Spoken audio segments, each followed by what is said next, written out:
Hey guys, welcome to episode number 1 of the EX podcast. I am the host, John JV Invenable.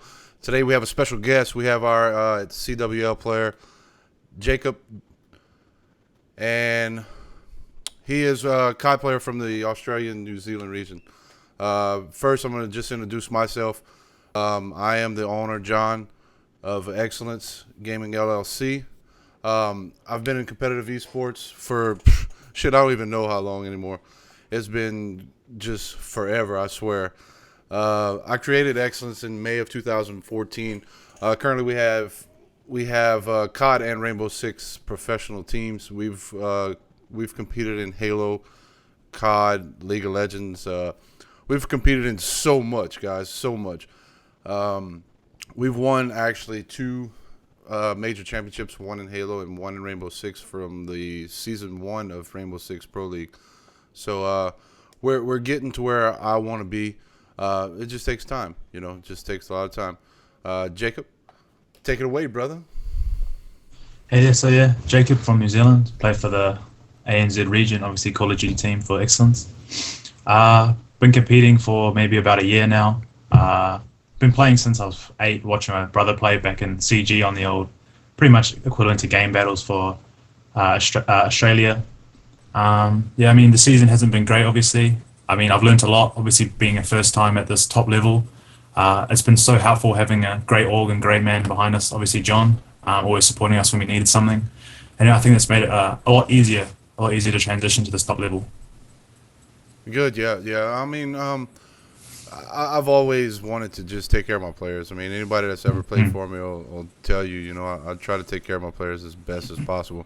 And you guys make it so much easier, man. Like, I don't have to do too much. I talk to you guys pretty much every week, multiple times a week, and except whenever I'm in stupid Alabama like I was the last 3 weeks.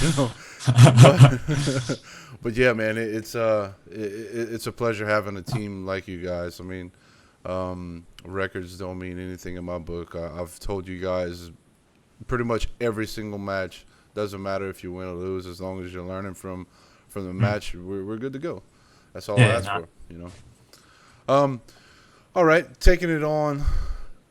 We're gonna go ahead and next segment we'll go ahead and talk about just esports in general. We'll talk a lot about the Australian region because the Australian region more than anyone, so we'll go ahead and talk about that too, and then we'll move along the whole podcast. I'm pretty excited though, man. Like, this is the first time we've ever did a podcast with one of the players live. It's awesome. Like, I've been, no joke, I don't get nervous at all, but today I was actually nervous. I'm like, man, I got to make sure this is right. I have to make sure this is right. What the shit is going on? I was just nerve-wracking. Now that we started, I'm like my normal self, cool, calm, and collected, But it just, it's a weird feeling, knowing that we're going to have no telling how many people that watch us, and to be able to display you where normally they wouldn't be able to see it, Because obviously it's not a lot of LAN events going around, and obviously online I can't sit there and turn a camera on to watch. Exactly. It's obviously good to be able to talk to everyone, face to face in a way, I guess. Yeah, exactly. And guys, just to let you know, he is from Australia, so if the call drops or whatever, we're sorry for the technical difficulties. They have shit internet over there, like total shit in that region, so don't be alarmed if it starts going crazy. But anyway, let's talk about esports, man. Like I said earlier, I've been in esports. Shit, man, I played PC Call of Duty 1. Like, I don't think I was alive then. Like, I straight was just playing Call of Duty 1 on the PC, having fun with the wang out, I'm just having a good time, I think at the time I think COD 1 came out in like 2000. Shit, what year are we in right now? We're in 2016, so it had to come out probably right around 2004-ish. and I was So, graduating high school at that time, man. You know? so I was about 6, so I just started school. Yeah. So I mean, I was in my prime then, you know, in COD 1. Fucking COD 1, you know? It's crazy to look back, you know, we on Black Ops 2 where Mm, you sitting there running on walls and mm. jumping 90 feet in the fucking air. Yeah, yeah, But esports is just I've seen COD esports just go crazy big. Like I've seen so many different changes, sometimes good, sometimes bad, you know. But overall, I think the COD esports scene is actually growing pretty well. yeah, Um, hopefully in the years to come it will. Um, yeah, as far as the current setup for CWL and stuff, I think it's a good thing, but I yeah. also think it's a bad thing where the amateurs don't get enough of a chance to Right, actually display their skill. You know what I mean? right. Yeah. I mean, apart from obviously twice a year when you can qualify for it, and then a cup here and there, at least in the Australian region. Obviously, there's been a LAN in America. You're right. There's not exactly a lot for the amateurs to not to play for because you've got to be driven. You've got to be driven to play, whether there's something to play for or something to not play for. But you're definitely right. There's not been enough to Yeah, challenge support. yeah, 100%. Like I remember 2 years ago, whenever I started Excellence, we had probably within the first, I think, 6 months of starting Excellence, we had like 6 or 7 LAN events that we Yeah. attended. You know, and it's just amazing now that they really don't have that much going on in the COD scene, except for these weekly cups that they have every once in a while. So I'm just hoping like they see what they did wrong here, Yeah, yeah. and they improve for the next game. Well, I definitely. Speaking of next game, we're gonna talk about the next game for sure. But go ahead, go ahead. I was going to say, I definitely think that this has been a big learning experience for everyone. Obviously, not just Activision with the way they formatted the league. Because I think that league have done very well. I mean, they've always got a brilliant stream going. Always organized. So I definitely think it's that side, but I definitely think they could improve on the LAN opportunities, obviously. Because I mean, if you could go last year, obviously a W or Ghost. I mean, you felt like you had a LAN every month, if not two some months. Yeah. And then Believe that's me, I just know I had yeah. to shell out the money then. Yeah, you've probably never had so much money in your life at the moment. But yeah, I mean, learning experience, obviously. Yeah, definitely. I believe they're definitely gonna just gather what they did wrong this year and move ahead. I mean, I know a lot of it had to do with the PS4 stuff. Yeah, that's true. But in saying that, I don't know why they didn't think of it. Like I did it on my own controllers. I took out the Bluetooth chip to where it wouldn't work unless it's plugged in. You Uh, know. And mine works fine. I've used it on my scuffs, and it works fine. I don't know why they didn't think of that. I don't know. I don't know. Maybe well, it's too much of a hassle. I don't fucking know. yeah, yeah. I guess it's probably tampering. Maybe I don't know. I don't know what the rule is there about it, whether Yeah, you no, can no or not. telling. Yeah, no But I mean, telling. like, yeah, exactly. So it's probably better to be safe than sorry. But I know MRG said that they found a solution for it. Right. So what that is, we'll have to Yeah. wait and see. But hopefully it's progressive and we don't have to worry about it anymore. Yeah. Speaking of MLG, Anaheim is next weekend. Mm. Mm. Anaheim is actually the first event that I sent a team to. Oh, what back in the day was it? Yeah, in 2014. Yeah. Oh, Yeah, we actually came out fifth in that tournament. We actually beat at the time we beat Imbos, Killa, Ricky, and what was his name? Miracles. Yeah, oh, wow, that's a yeah, stack lineup. yeah. We beat them, and we beat the Strictly Business at that time, and it was Methods. It was Methods. Who else? Methods John.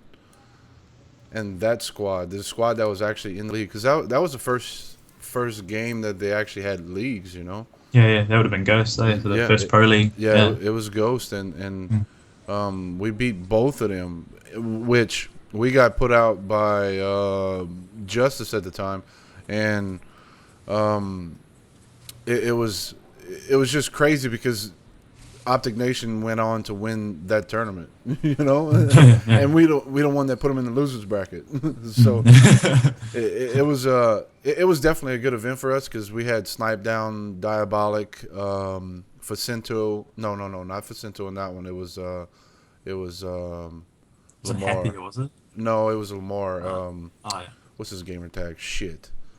Oh damn, I can't think right now. But it was him and Cosmo, and they Oh, yeah. were a really good team. They were a really good team.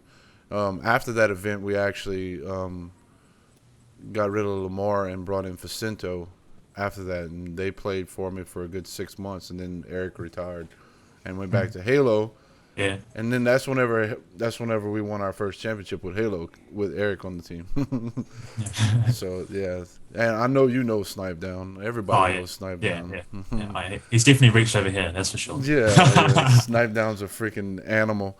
Speaking of Snipe Down, I'm actually talking to him. We're gonna have him on the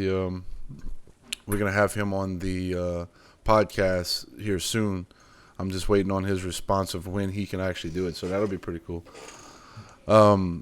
As far as other esports though, in the Australia New Zealand region, what type of do y'all have everything that we have here? I mean, I'm not. I know you'll have COD and League of Legends for sure. Yeah. But what I else? mean, Do we have? we do have a Halo scene. Obviously, it's not massive, but it's got a strong fan base, which I think what always keeps it going is that there's always a strong fan base with a strong admins that run it. And obviously, they have an ESL running a league for it. Obviously, not part of the ANZ, the Halo Championship Series, but they're running an ESL event for it, I believe. And obviously, Counter Strike's growing obviously as well. And when we had that Renegades team that broke out, that really kind of got Australia on the map for CS:GO. I mean, we have strong teams as well, like Chiefs. Chiefs are obviously a strong Counter Strike team in the Australian region. So I mean, it's definitely growing. You know what I mean? And we're small, but we're not by any means. We don't feel handicapped by it.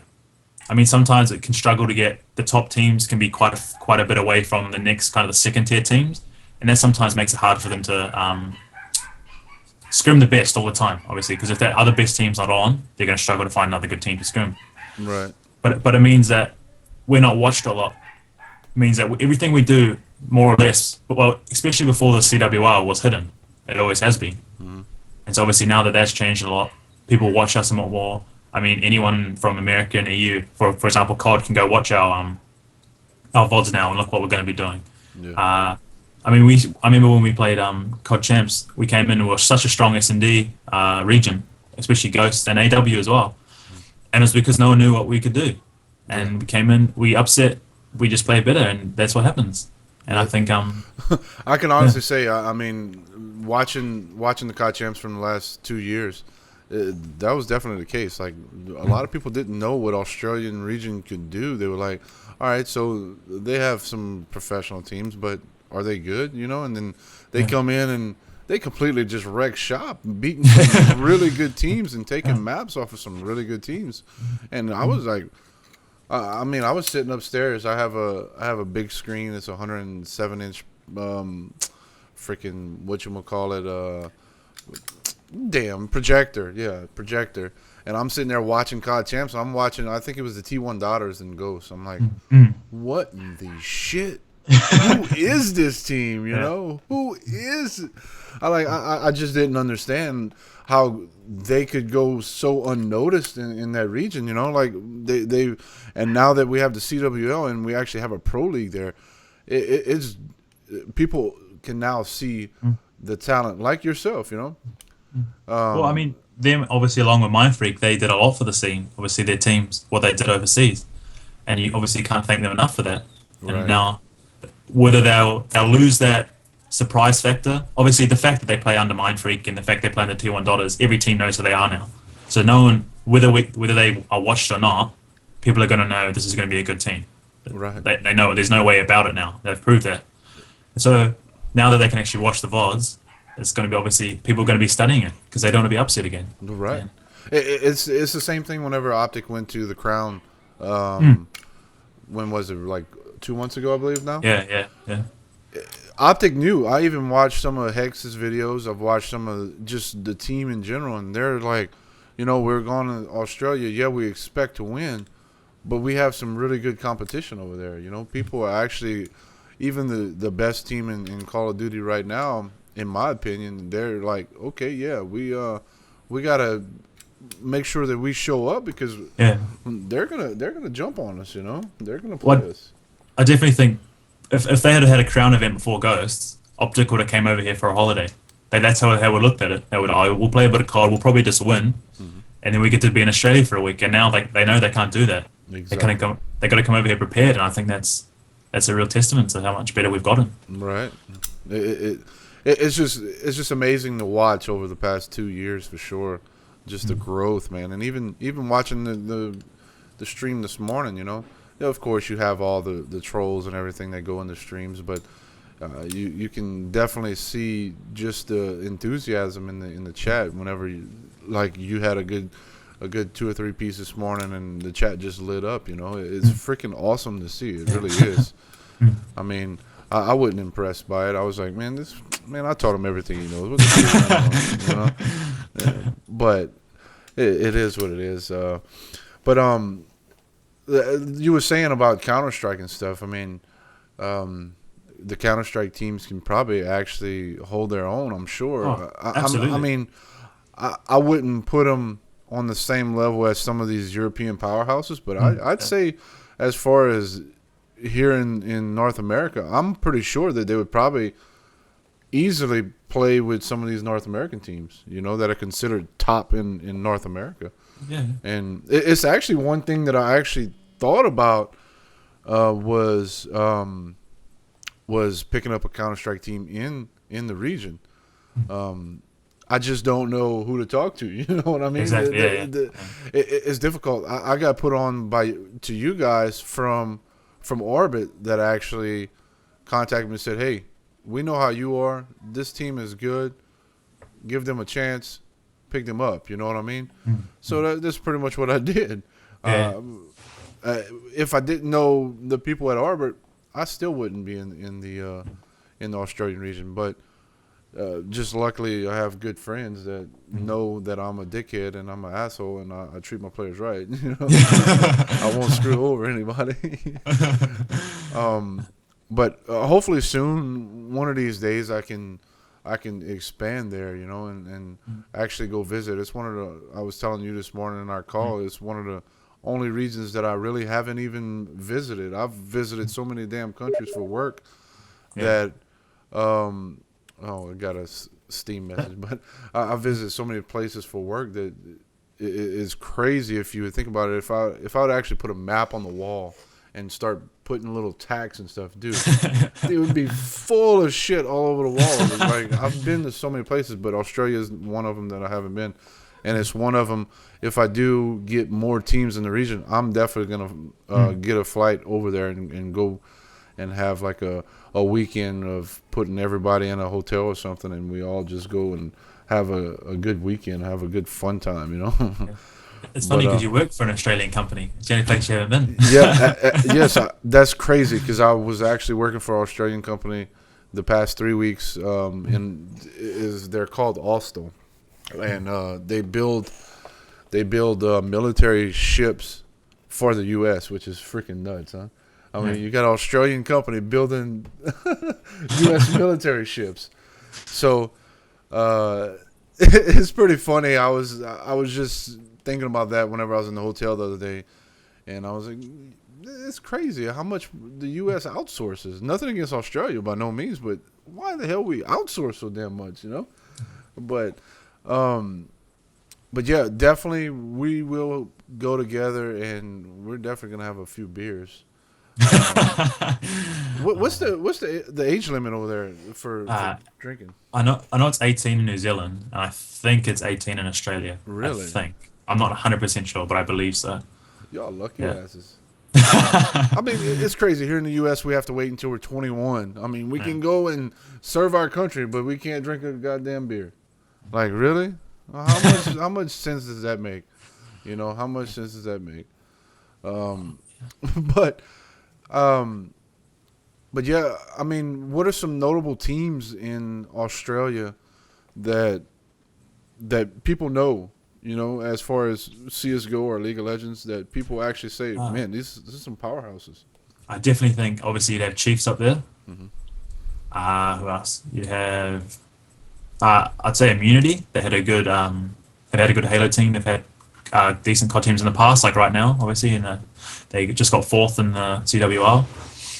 What else did you have? Obviously, you have Mind Freak, obviously for COD, being a top team in Australia since probably Black Ops 1, if not before that. Obviously, Crit used to play for them when he went over to Yeah, Black Ops 2 champs. yeah. Good old granddad Crit. We Um, have to get his fucking walker like mine. yeah. Yeah, oh, he's got a cane. There's no doubt about it. His internet Um, needs a cane. His internet was shit. yeah. Oh no, you're not wrong. I mean, when you're playing on 150 ping every game, Yeah. I mean, oh, that's all you hear. I would have killed him if I wasn't on 3 bar. Oh, come on, Crit. Come on, Crit. Don't need that. It was Nah. crazy to watch him just Yeah. skip across the damn screen. Oh. I mean, he's honestly got a bot-like shot. It's crazy. Locks Yeah. onto everything, but then he's just so delayed. It's the same with Den's. Got like just his god shot, but he just juggles online. That's why it's such a monster at LAN. If that's just an Australian New Zealand thing as it is at the moment. Yeah. Big internet problems, but I'm sure it'll fix itself in the future. Right. Um, but I mean, yeah, I'm trying to think. Do you know any of these League of Legends and Counter Strike players, or do you know them pretty well? Some of them. No, I don't. To be honest, I don't really know any of them personally. I'm a big League of Legends fan. Like I watch a lot of League of Legends. Same with Counter Strike. I always watch the majors, obviously. And I'm always watching the Australian streams when they're up, when I can, obviously. But I don't know any of them personally. That I've played with them for a long time now, pretty much. Because obviously I'm relatively new to competing. Hmm. Like I'd say a bit competing for only a year. Like I would say that's probably one of the newer people in the World League, obviously. And the scene's so old. Like, well, not old, but the scene's quite dominated by a lot of people who have been here from the start, which is good. Which means that they've earned their chance. They've really grinded, so fair enough. Yeah. Yeah. Definitely. Good. How do you feel about like just the in your opinion the league structure now? I mean, in esports or COD esports, I should say. How do you feel about the structure? I mean, I know we touched on it earlier. What do you feel is something that they need to bring to the table for next season? I definitely think that you got to look at it because obviously champs is now in October instead of March. It means that ideally you play from November when the game comes out all the way to October when champs finishes.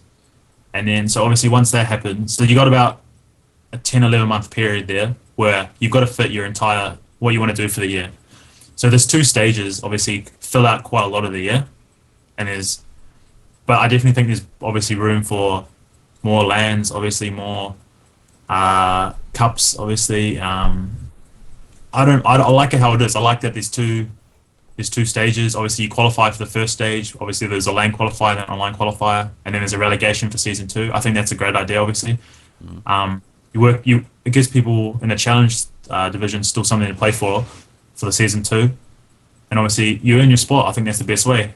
You earn your spot. You beat a team that's there. You prove that you should have been in there in the first place, and I definitely think that's one of the best ways to do it. Obviously, I like the top 4. The fact that the top 4 teams compete Right. for obviously top 4 in Australia, because normally they make for great games. Obviously, up the top they're very close, and I think that's what makes it amazing. Like the 2 semi-finals, obviously, I think it's Orbit, Immunity, and then Chiefs. Mind Freak, they're going to be brilliant semi-finals. Like they're going to be amazing. Watch. I wouldn't be surprised if they're both 4-3s. I mean, I would not be surprised. Right. Obviously, Orbit being so dominant like they were this season, you never know, they could turn up at 4-0. I mean, in team, Immunity, they beat Mind Freak. Yeah. Who knows? They could turn up and destroy as well. You never know, and I think that's the brilliant thing. Nothing's set in stone. I Right. think that's the great thing about the league. Everyone's grinding so hard, nothing is set in stone. Exactly. You know, and even with our record at 1-13 to close the season, we had some really good close games. Like we took a map off of Mind Freak, we took maps off of Orbit, off of just so many different top tier teams, and I mean, most of them were close. You know. it's funny because we were. I remember Perko telling me yesterday we lost 3 series this season where we won the hard point, and then lost a close S&D, and then lost a close uplink. He's like, and then obviously the CTF was normally a bit of a gap there, which is maybe we're not strong enough for CTF. That's something we've got to work on.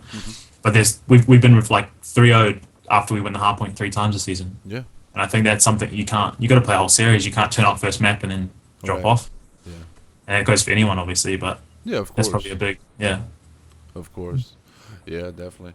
But I think we've touched a good bit on esports as a whole and everything. We'll go ahead and move along on to the Q&A. I know a few people want to get some questions over to you. So chat, if you're hearing this now, go ahead and shoot us some questions over for Jay. Or even for me, I don't give a shit. You know, I'll answer questions too.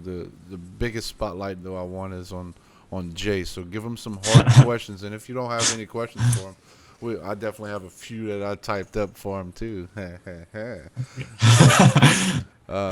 Go ahead and put it in the chat if you got any questions, guys. We'll wait about 1 minute of silence, and then if not, I'll go ahead and start asking questions from right here to keep everything moving along.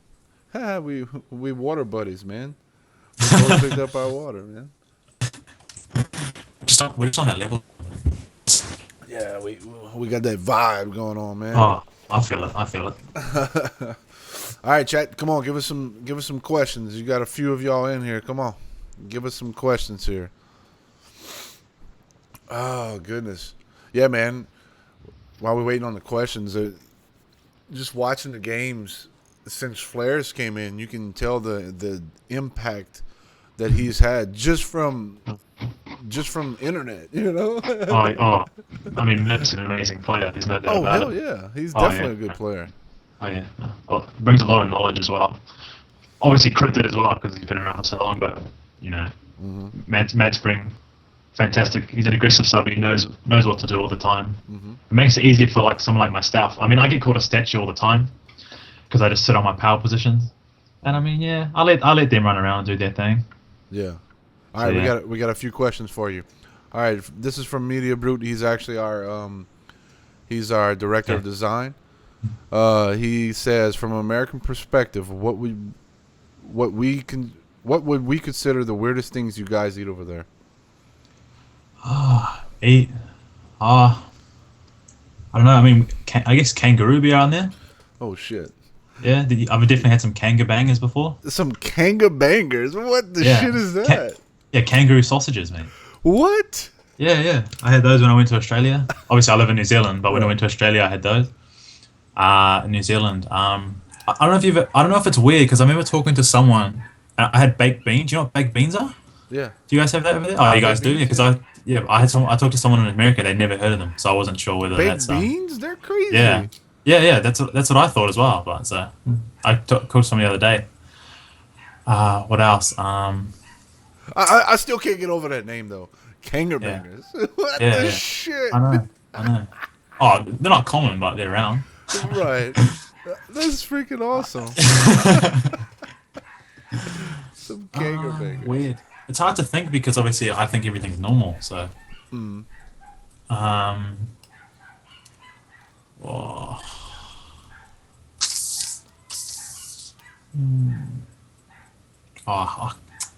If you think of it, we'll come back on that. Yeah. But Kanga Bangers is definitely the one that people wanted to hear in the chat for sure. From Eddie Whitaker, what is your favorite color? Blue. Why? Why is it not yellow and black? I don't want to hear the answers. No, go ahead. I have no idea. I guess everyone's favorite color is normally blue or red. I guess. I don't know. It seems like it's very common, so I've always just gone blue. Been saying that my favorite football team's Manchester United, but I still like blue. I don't know what's going on there. But blue. Yeah, I know. Next question, Lazy Guardian. He's the director of marketing. If you could be a COD pro, what other? If you couldn't be a COD pro, what other game would you be a pro in? Probably have to be probably League of Legends, I'd say. Yeah. You're that good in League of Legends? Oh, if I could, I'm not that good. Nah. Well, I wouldn't. I'm nowhere near there. But hypothetically, if I could be Right. If you would put in the good, time, yeah, right? yeah. I'd probably say League of Legends. I put my next amount of time into. Yeah. It- yeah. If I could be a pro again, I would be. I'd be a streaming pro. I'd I'd stream with my boobs out. I've heard it got a lot of. It gets a lot of traction on Twitch, so I definitely. I couldn't tell you personally. Can't say I've tried that personally. Next question. This is from Jay in the chat. He said, outside of the ANZ Pro League, how is the competitive scene in the ANZ region? Yeah, there's other leagues such as Cybergamer, which is obviously similar to MLG for Australia, which gives a lot of people the opportunity to play that are in the CWL. Obviously, people are pretty normally very focused on. They're not normally too like they would like more lands or they'd like more cups, obviously, but people are pretty driven to play anyway. So there's always lots of teams scrimming, lots of good teams outside that still scrim hard anyway. So it's still very big COD. Obviously, other games are, I wouldn't say bigger, but there are definitely other games as well. Obviously, there's a lot of competitive Counter-Strike teams, a lot of competitive League of Legends teams, which definitely help with all the new the leagues that have been put in by ESL, and obviously the ones that have been there for a long time. So it's very strong outside of the CWL as well. Yeah, and ESL is actually putting in a good bit of money. I mean, they have that new studio in Australia. Yeah, in Melbourne, so they're putting in a good bit of money and good bit of investment in you guys in that region. Oh, man. yeah. Oh, actually, they've been very, very generous to us about it. Yeah. I mean, it's always nice to play in these professional venues. Mm-hmm. It always to be professional, you got to feel professional, and one way to do that is obviously is where you play. Yeah, and it's awesome. I mean, when we went there for relegation, it's definitely it's amazing stage to play on. Yeah, definitely. All right, from Media Brood again. Cricket or American? Excuse me. Cricket or Australian rules football? Probably say probably cricket. Yeah, I'm not a huge AFL fan personally, but I do like cricket. Yeah. Nice. Yeah.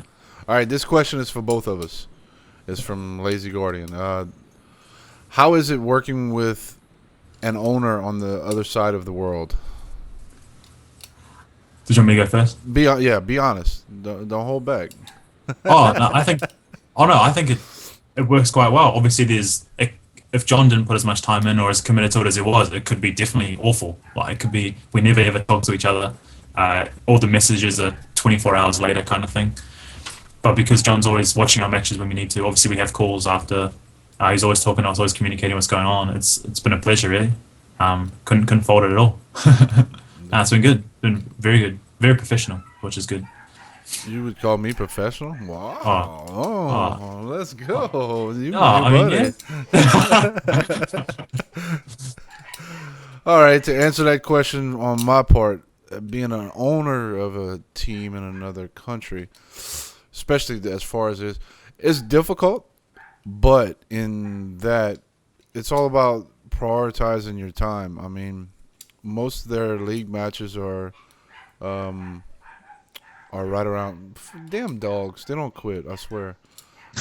Most of their league matches are in between 3 a.m. our time and 7:30 a.m. our time. So it actually makes it a little bit difficult, especially as late as I go to bed, because if we have a Rainbow Six league match, Jesus, they're going crazy right now. I don't know what they saw, but if we have a Rainbow Six league match on the Monday night, and it's really late, so I don't get to bed until, let's say, midnight, and then we have a CWL match at 3 a.m., I get 3 hours of sleep, but I wouldn't have it any other way, honestly. it's difficult to sometimes, especially whenever I'm actually doing work in my real life job. It makes it a little bit difficult because I'm sluggish and I'm not as young as I once was. But it's actually it's not as difficult as you would think. I mean, if as long as you're prioritizing your time, I'm a real big stickler on keeping a schedule. I like schedules. Schedules are. I mean, I was sending him the schedule of what we was going to be doing earlier, and I had it down to the minute, and we've pretty much followed that ever since we've been in here. And but to answer the question, it's difficult, but it's worth it. Whenever you have a really good team that's really fucking shit, I can't talk. Whenever you have a team that actually is good for change and just wants to do things the right way, it makes it so much easier. It really does. G Fuel helps? No, lazy. G Fuel doesn't help in that early in the morning. Need a freaking IV. Yeah. I need to inject it straight into my eyes if I wanted to do anything. Definitely. Do it here, right there. Just do it. All right. Is that all of the questions? I think. Yep, that's all the questions in the chat. So we'll go ahead, and I got a few questions before we start saying our goodbyes. Let's see. Whenever you finally made the pro league, how did it feel? Like you said, you were competing for only a year, which is really awesome. Coming in and making the pro league the first time that you actually make the pro league.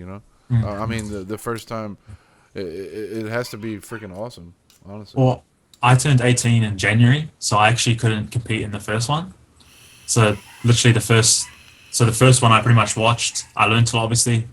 I was lucky to team with some people that I did, who had been around the scene a lot longer than I have, who definitely showed me the do's and don'ts. Just the simple things. Even like simple things, even down to like rotations, just anything you can think of for COD. And I think that definitely helped. I mean, it was when we went there and finally qualified, it was good. It was a way off the shoulders because obviously we're coming in as the first seed from Challenger, playing the last team in the CWL. So we always felt we were confident going in. Always knew that we could win. Never thought we didn't. So when we finally did, it was a lot of weight off the shoulders, and it was. I was excited. I also knew that this was just the start. Like we qualified and I could stop. I just played Tuesday, Wednesday now. That's not at all what it was. It was now I play Tuesday, Wednesday. I've only actually got 5 days to practice. Really, when I think about it, because you can't really, you don't really want to scrim too much on the days because you don't want to burn out during the days. So you've only really got from Thursday to Monday to scrim, and so all of a sudden your time. And if someone's doing something on one night, you're automatically down to only 4 days. And so I definitely think it meant practice every hour was much more important. I think that's definitely what I got from it. Got to make most of your time because there really is not a lot. Right. At the end of the day. It definitely is not a lot, man. Whenever you start thinking about everything, you play for 2 days, and then most of the time people's going to scrim probably the remainder of the week, and you're like, shit, man, I'm tired. I'm tired of playing COD sometimes, I'm not going to lie to you. I've done it. I've competed in COD, and it gets old, man. Like, it's like, fuck, man. Yeah, well, I think I'm lucky. I haven't been around long enough to say right, that. Exactly. I've had enough of it. Yeah, I play. I love it. Love it. All right, next question. Despite finishing the season 1-13, how do you feel the team has progressed in the COD World League? Obviously, I think that we've come a long way from the start. Definitely some maps that didn't go our way. Like we lost, I think, we had 3 uplink maps where we lost by 1 point, and we had, I think, 3 or 4 maps where we lost by 20 or under in hardpoint. And obviously, a couple 6-4 S&Ds, but I mean, 6-4 S&D is still pretty clean. So I definitely think that it was closer than a lot of the scoreboards said. I mean, if we had had another opportunity to play, I don't think we'll go 1-13 again. I almost guarantee that.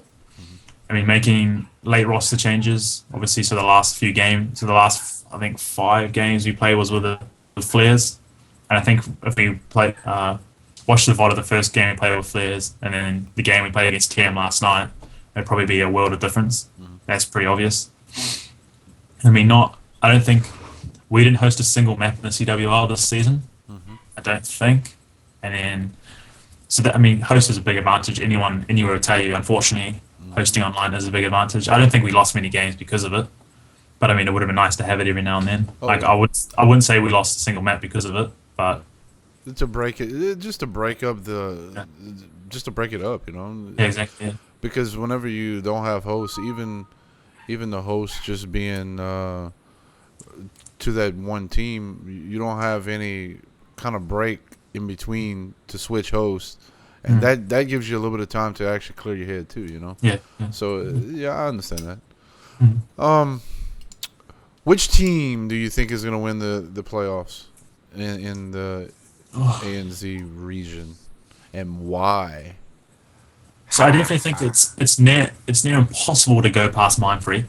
Obviously, I mean, obviously won season 1, won the CG LAN. Obviously didn't win Crown LAN, but they played Millennium. Probably didn't have the greatest performance that they would have liked. I still think that they're probably the strongest team in the region. But the fact that they're going up against Chiefs in the semi-finals, it'll be the first game on LAN for a while. Chiefs obviously took them to map 7 when they played the Challenge LAN, the Cyber Gamer Challenge LAN, and maybe a month and a bit ago. And so I think they're closer than ever. Chiefs are definitely catching up, but I think it'd be hard to go past Mindfree, just how dominant they've been. If I had to put my money on it, I'd definitely put it on Mindfree. Yeah, 100%, man. Like I'm just watching it pretty much every game, you know, and I do a lot of other watching, like just watching other teams, you know, just like I was giving you guys a little smoke strats and shit. Yeah. You know? I do a lot of just watching streams, and I felt that Mind Freak, even being online, is just a dominant team. Just the way their teamwork is. Like, yeah, they have individual skill, but their teamwork is unmatched, honestly. Yeah. Whenever a team beats them, it's not because of the other team out teamworking them. It's from an individual player coming in and just dropping whatever on them, you know? Yeah. Just like when Orbit beat them. I wasn't convinced, you know? I didn't feel convinced when Orbit beat them because it felt like they pretty much it felt like just like Swift Azor came in and just started dropping numbers, you know. He got hot. It wouldn't from because it's just crazy to watch Mind Freak. They really are a good team. I'll give them props, complete props, you know. That's exactly why they'll be good internationally. Like that, I mean, I know they'll be. If you look at Crown, I'd probably say that's an anomaly. But that's why they're so good, because their teamwork is there. They've got outstanding teamwork, and that's the same with any team. Any team can produce that kind of teamwork. You're going to be successful because it doesn't matter how. You don't even need one player to go off. No one on Mindfree could go off and they'd win games. Like no one on Optic could go off and they'd win games because their teamwork is just there. It's the same with Riot. I think that's what happens at the end of the day, because obviously teamworks win series. I mean, individuals win maps, but I'd definitely say teamwork wins series. Yeah, 100%, 100%. And last question of the night is: have you watched any of our Rainbow Six matches or streams or anything? Who's your favorite player if you have? I watched the Denial game, Denial Excellence that you were telling me about the other day. It was 2 days ago. Yeah.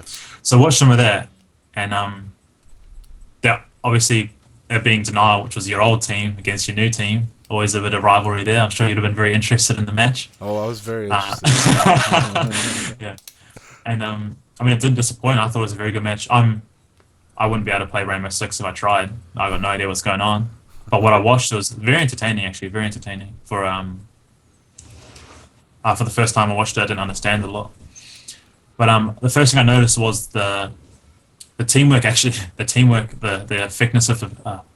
effectiveness of the trades coming in and how fast they're coming in. The other thing I really noticed was Geo's shot was pretty nice. I have to say, Geometric shot was very nice from what I was watching. Man, I watched him.